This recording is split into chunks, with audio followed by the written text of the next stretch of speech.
भगवद गीता हिंदी में सुनिए। भगवद गीता का 10वां अध्याय का अगला शेष भाग भक्तगणों हिंदी में भगवद गीता सुनिए।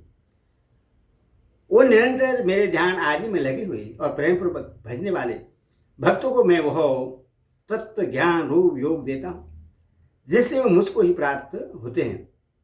तेषां पद किनका वाचक है? पूर्व के 2 श्लोकों में बुद्ध और मचेता आदि पदों से जिन भक्तों का वर्णन किया गया है उन्हें निष्काम अन्य प्रेमी भक्तों का वाचक यहाँ तेषां पद है। सतत युक्ता नाम का क्या अभिप्राय है?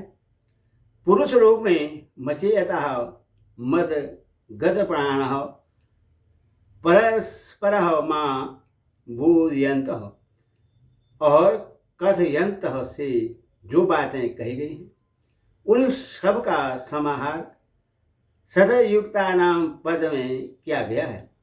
प्रीतिपूर्वक भजताम का क्या अभिप्राय है? पूर्व श्लोक में नित्यम तुष्यन्ति च रमति च में जो बात कही गई है उसका समाहार यहाँ प्रीतिपूर्वक भजताम में किया गया है। अभिप्राय यह कि पूर्व श्लोक में भगवान के जिन भक्तों का वर्णन हुआ है वे भोगों की कामना के लिए भगवान को भजने वाले नहीं हैं, किंतु किसी प्रकार का भी फल न चाहकर केवल निष्काम अन्य प्रेम भावपूर्वक ही भगवान का उस श्लोक में कहे हुए प्रकार से निरंतर भजन करने वाले हैं।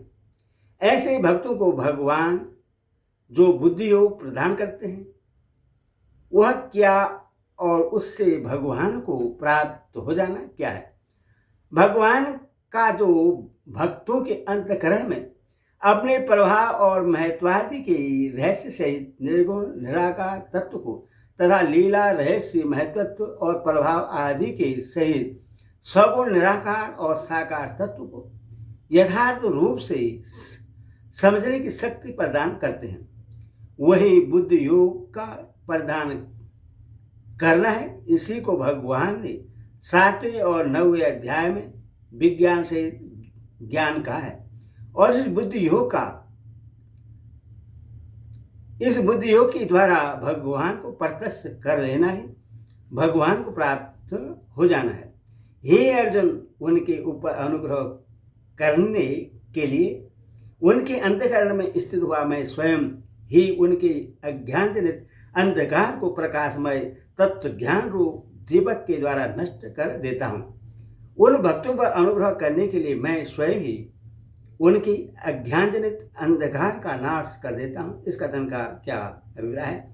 इस कथन से भगवान ने यह भाव दिखलाया है कि अपने भक्तों पर अनुग्रह करने के लिए मैं स्वयं ही उनकी अज्ञानजनित अंधकार का नाश कर देता हूँ।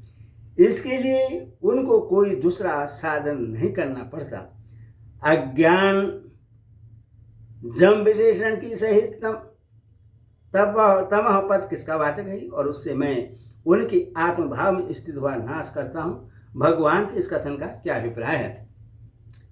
अनादि सिद्ध अज्ञान से उत्पन्न जो आवरण शक्ति है जिसके कारण मनुष्य भगवान के गुण प्रभाव और स्वरूप को यथार्थ नहीं जानते, उसका वाचक यहाँ अज्ञानजम विशेषण के सही तमः पद है।